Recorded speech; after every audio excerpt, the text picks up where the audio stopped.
And this story is developing. The Facebook employee who leaked internal documents to the Wall Street Journal has stepped forward. Frances Haugen is her name. She revealed in an interview that she provided documents to the newspaper showing Facebook's strategy for marketing to preteens.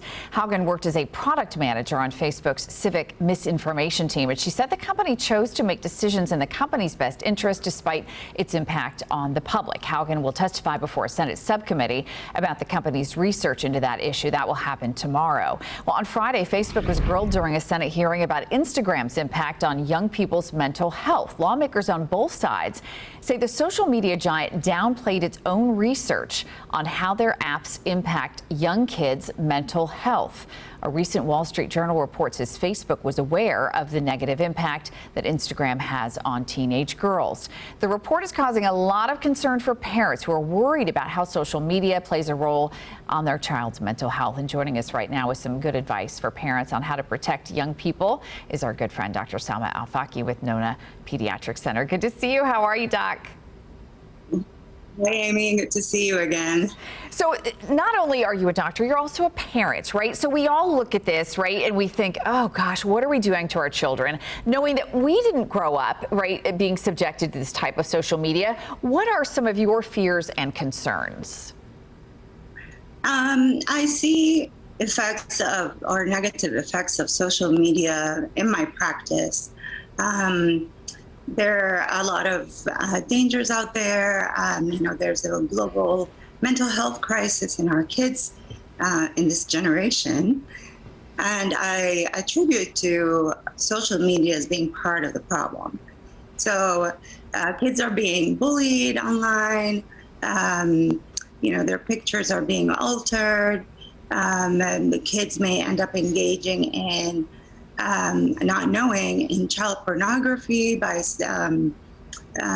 texting nudes of their friends, or, if they were in a compromised situation. A major problem, too, is younger children can be groomed online. What that means is that they may be using an app that the parents are somewhat familiar with. The child's unsupervised. Predator, a child predator, may start to comment on the content that the child is creating and building these friendships in a very systematic way. It's really scary, and eventually causing the child to disclose either information about what school they go to or where they live, or even prompting the child to send inappropriate pictures and exploiting these children. Human trafficking, that's also something that is used, or social media is used for by these criminals. And they're very clever. They're very clever in how they present themselves to their victims.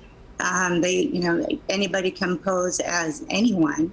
And so when your 11-year-old daughter thinks she's talking to a 12-year-old boy or girl, not knowing that on the other end it's a grown-ass, excuse my French, a grown person, or an adult who's trying to lure that child into their scheme.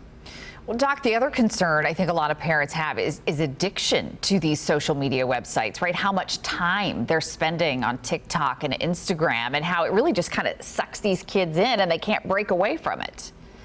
That's true as well, Amy. So electronic addiction is a thing, and there's actually places in the country where you can send your child to rehab. There are some kids, even adults, that are so addicted because this is where they feel safe. If they're playing games, if they're posting videos and they're getting the likes and that positive input from the device or from the content, it just makes them feel better and better. It's almost like an addiction. It releases the feel-good hormones like the serotonin and the dopamine and all that. And so you're on a high when you're playing these games. of course, it's an addiction once it starts interfering with your everyday activities.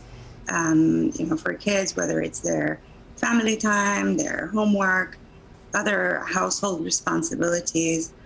And for adults, it's the same. They can be addicted to these games and neglect everything else. Right, absolutely. Of course, the onus on the parents, right, to try to control that, because unfortunately the kids can't do it themselves. Dr. Salma Elfaki, always great to talk to you from Nona Pediatrics. Thank you so much for taking the time to be with us this morning.